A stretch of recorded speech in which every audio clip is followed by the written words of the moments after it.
Welcome to today's convening of the Creative Consultants. I'm Trudi, your creative oh no, who am I?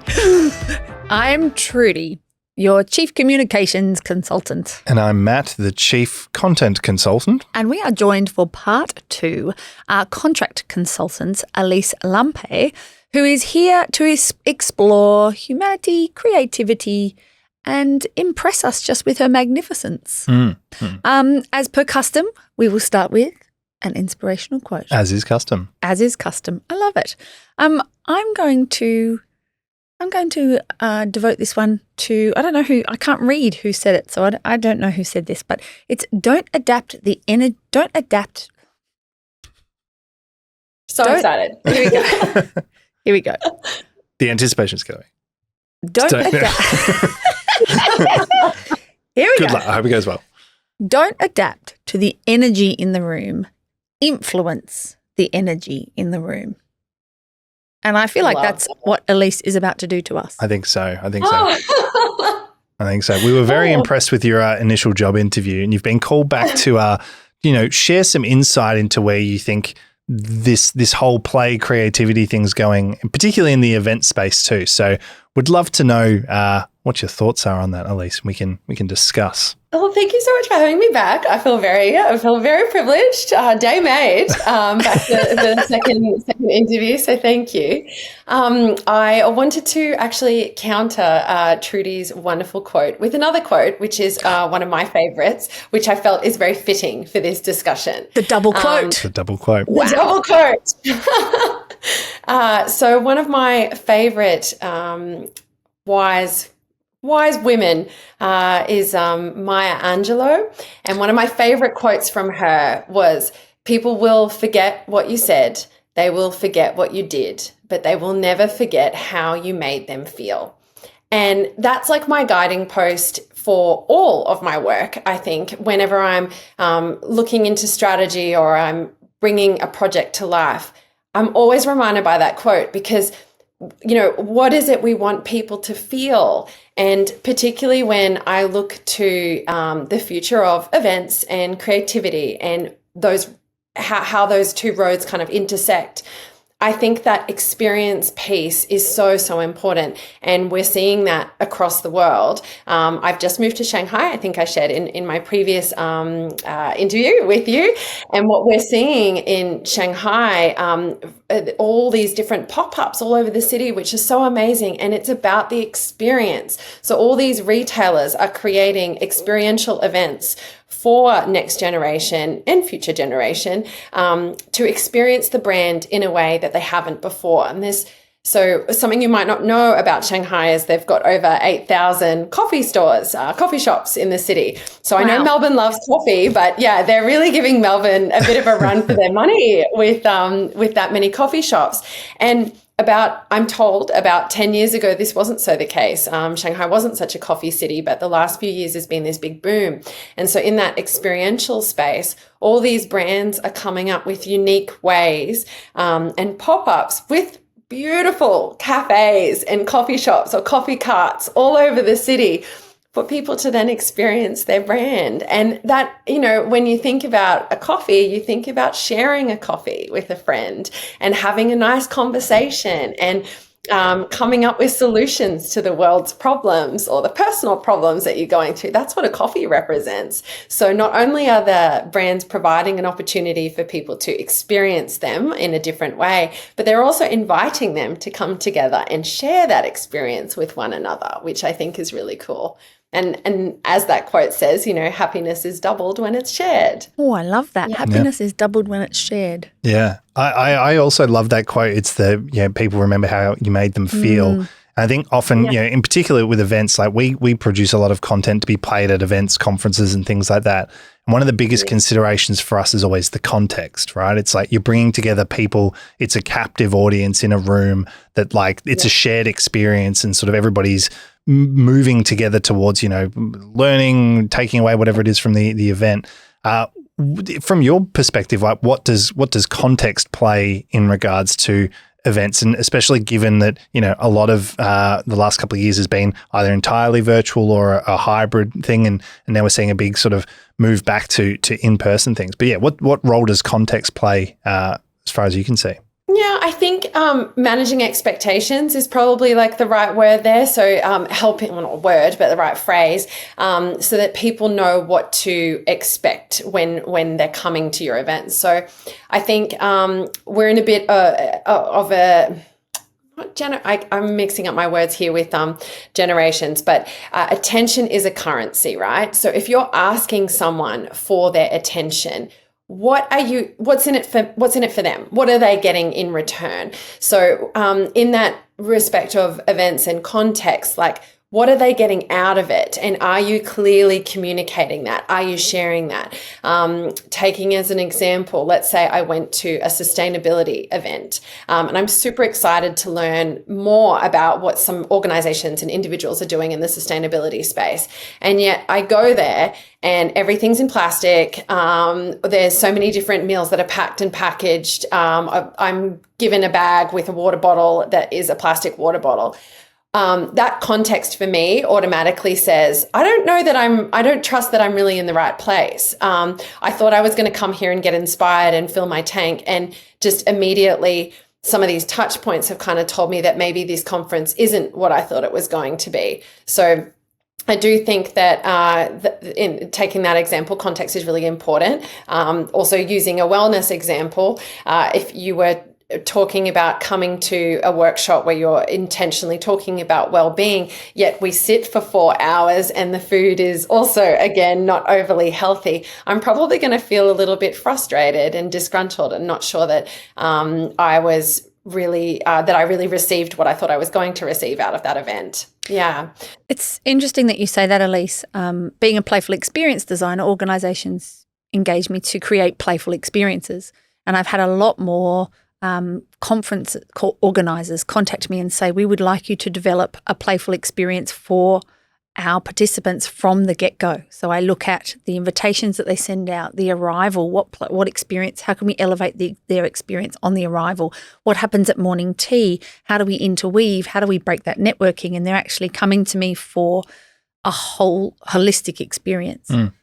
Which very much plays into that context that you were talking about. You want it to be a full experience from beginning to end. Yeah. Yeah, I love that. That's so cool. I actually listened to a podcast the other day where Tony Robbins was talking about that, and he called it pre-framing because for the individuals coming that have received perhaps a playful invitation, they're already pre-framed to expect a playful experience at the conference. So that's really cool. Yes, I've been doing also looking at the invitation, inviting somebody into a playful space or inviting somebody to play.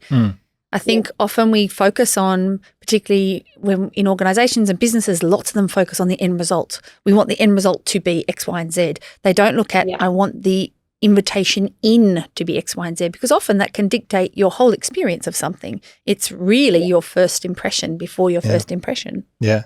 And it's, to that point too, you don't want to create a friction between what you're setting out to do and what is actually happening. If your example about, like a sustainability conference and there's plastic everywhere and water bottles given out that, there's so much friction against what is actually trying to be achieved here that just, can ruin the whole experience. So I think that that whole pre-framing and that idea of the whole process being of the same tone and approach is really, really crucial. Yeah, absolutely. Which I know is something that Well does really well. I've got a question for you. It's a little sideways, but I have to ask it. I'm interested in knowing about cultural creativity. Do you see differences in the creativity engagement levels or buy-in or experience? Is there a difference between cultures? That is a really good question. And definitively, yes, there is. There's a big difference. And so that's why it's also really, really important to always understand your audience and to know, who you're speaking to or who that event is for. Say, for example, let me give a good example. When I was working in a social media role in Southeast Asia, there could be the false belief that you treat each of the countries the same for a social media approach, which is so far from wrong, because every single country has their own various or unique nuances, and what resonates in the Philippines might not resonate in Malaysia. And so having that kind of mindfulness. So say, for example, we might do a campaign where we would ask users to share a story about perhaps their favorite summer vacation. Tell us about your favorite summer vacation, and maybe tag 3 of your best friends. Philippines, 100%, the most social nation in the world. No problem, done. You are inundated within the first hour with responses and that willingness to be involved. Singapore perhaps might prefer a little bit more anonymity. So asking them to then share publicly on an account and tag their friends feels very personal to them. They might not prefer it. They might prefer a poll or a quiz, or submitting, more anonymously, but that kind of a direct share is not so much. So I think having that awareness for those cultural nuances and preferences is really, really important. And in the case that perhaps you're requiring a bit more audience participation or engagement, if you're stepping into a culture where they might be a little bit more shy, you've kind of got 2 options. You could either tailor your approach so that it's not requiring as much in engagement, and it's more something that you can perhaps poke a bit of fun at yourself, and that's your approach. Or you have someone already lined up and pre-framed, ready to help you and support. So another example from when I was working in Germany, we had a town hall. At the time, the company CEO was presenting, and typically the town halls were a little bit stiff. And prior to the town hall, he'd said, I really love in America when we have these presentations that there's usually so much engagement and energy from the audience. I'd really like to see that in tomorrow's presentation. I'd like some applause, some energy. So I and another intern at the time went in as professional clappers, and we were strategically placed in the hall to clap. The issue was the CEO didn't take as many pauses as we needed him to clap. So it did end up where I clapped one time where he was mid-speech, but then he paused and was like, yeah, this does deserve an applause. So that pre-frame, little, unbeknown to some of the other attendees that were there at the time, we were set to bring that energy and to make that mood in the room, because they already knew there wouldn't be as much applause as what they would like. So you kind of have 2 options there, I think, to consider. I think it's such a hive mind, like especially in a group setting where like if there's the little wave of something like an applause or whatever starts, and then everybody cottons on, there's like a buy-in where everybody goes, okay, cool, there's permission here to be a part of this and express ourselves or whatever. And I think that like, I often think about like the TV shows with the warm-up guy, and then they're like the one that's sort of there to boost the spirits. Sometimes, that's the hardest job, because it's really like the expectation of the entire thing rests on their shoulders. But I think if you've got the right person, the right framing, the right way to sort of set it up, then it's just momentum from that point. It's like everybody's got it. And if the messaging's aligned with the way you're approaching it and the sort of key ways of delivering what you need to deliver, then that momentum just sort of carries through, and, that energy and creativity can sort of flourish. Yeah, absolutely. Yeah. And I mean, I actually recently finished reading a book called The Culture Map. I don't know if you've heard about that one. Fascinating, must read for everyone. And it really dives into the different nuances and behaviors and expectations from various cultures, and has a lot of fantastic graphs and tables in there for comparison. And something as simple as perhaps in one culture, someone might expect when you say that the meeting is going to finish at 12 o'clock, that meeting will finish at 12 o'clock. In other cultures, it might be completely normal that it extends out to be, 15 minutes over time, and no one has a problem with it. Another culture might expect that you say before that meeting's reaching 12 o'clock, hey, listen, we're going to run over. Is everyone in the room okay if we take another 5 or 10 minutes to wrap this up, so that you get that group consensus before proceeding? So many of those various nuances are really, really important to be aware of, because that also determines your success of an event, of a meeting, of a conference. Interesting. That's an interesting, if there's a little nuance, because I think sometimes we all like to think, oh, we're all creative in the same way. We all play in the same way. Similarly, there are rules around engagement, in playful engagement, the cultural nuances between the two. Essentially, we all know how to play. It's a primal response in all of us.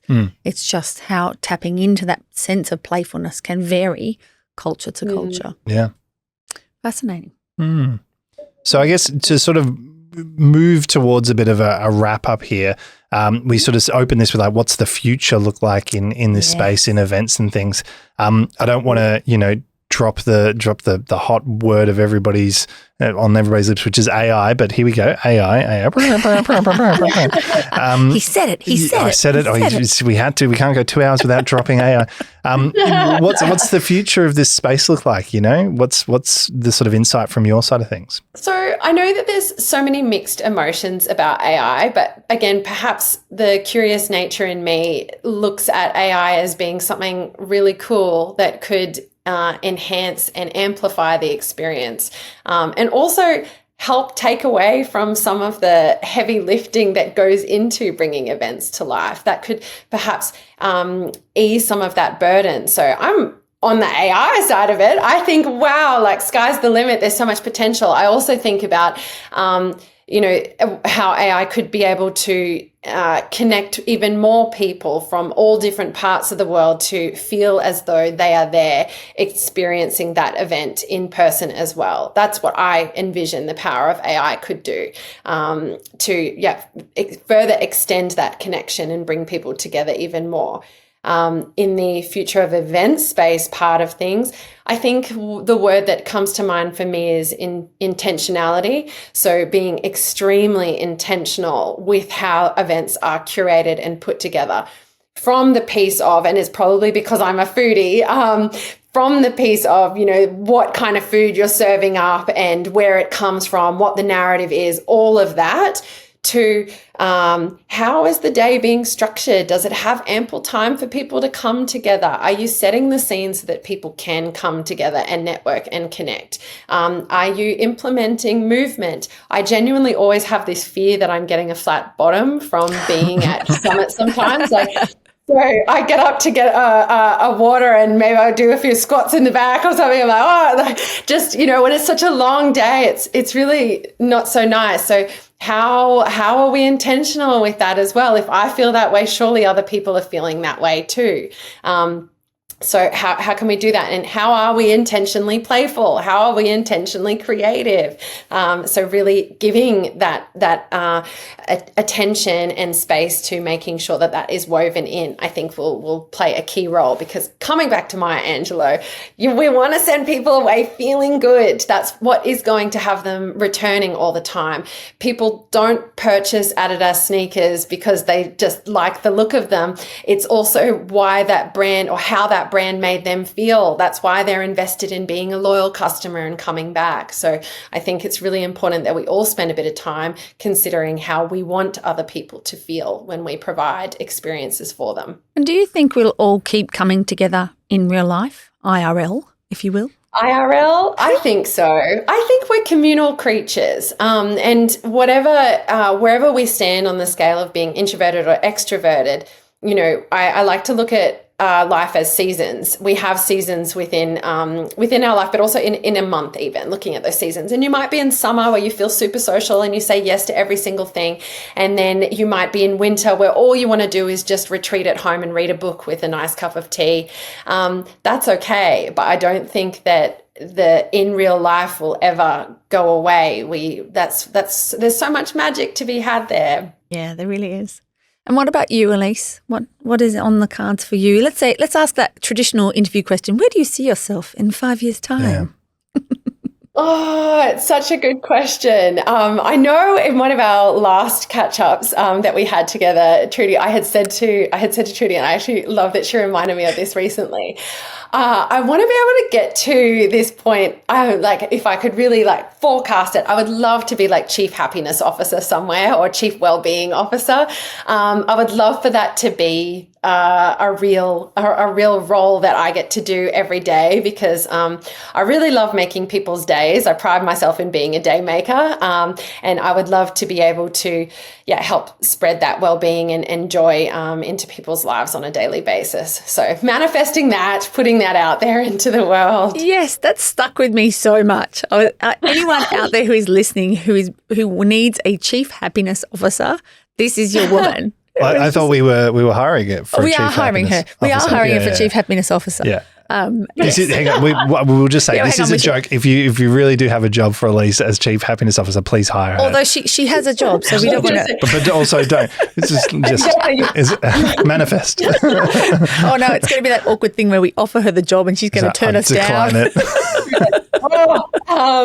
But yes, maybe will help get me to that title in a few years' time. Let's see. But yeah, I think that's something I'm probably working towards. I really love that. That's I think amazing. Every organisation should have a chief happiness officer. Yeah. I think that's a brilliant title. I think so too. Well, look, Alyce, you've absolutely won over the board here. It's a unanimous decision. It's a unanimous decision. Yeah. The role is yours if you choose to take it. Yeah. But thank you so much for your time and your insights. It's a pleasure getting to understand a little bit about what makes you tick. And thank you. You're no longer just a contract consultant. I think you're a permanent member of the team. That's right. We are a better consultancy for having you aboard. That was an absolute joy. Thank you. Love that. Right back at you. Thank you so much for having me. All right. Now we're a company of 3. We've done it. We've done it. Yay. All right. Call HR and payroll. Let's figure this out. include a masseur with that. Yeah. And a ball pit. Okay. Done.